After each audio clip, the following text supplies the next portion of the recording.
After a breach has occurred, and the story's beginning and middle stages have played out, the conclusion marks the end of our saga. The end of a breach can be determined by how a company has prepared for, learned of, and responded to said breach. And these three factors often cause the conclusion to vary greatly from one business to the next. In our first case study example, a popular big box retailer suffered a very large data breach as a result of the lax security controls of their third-party vendor.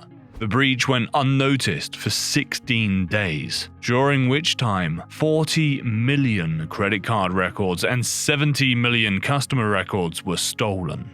20 days after detection, the retailer disclosed their discovery to the public. Customer loyalty fell sharply, but months later, new security enhancements were released, and eventually, over time, approval ratings turned around.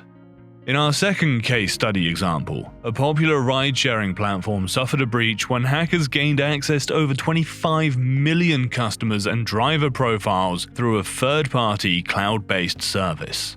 In this instance, it took the company 1 month to identify the breach, but their response was not ideal.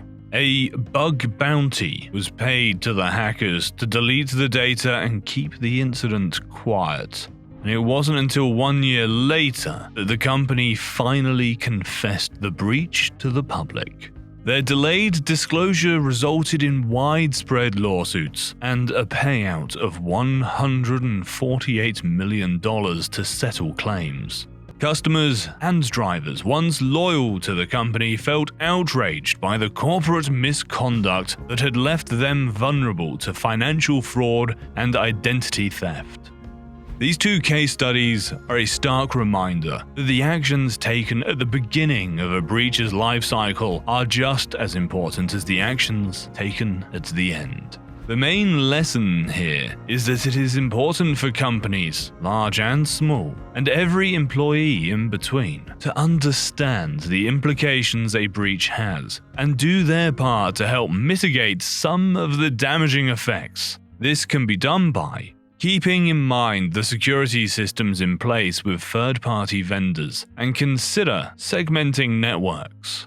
Developing a disaster preparedness and incident response plan, which can include proactive solutions should a breach occur, as well as strategies to restore customer faith in the company. Lastly, be open and honest with your vendors and clients about possible breach situations.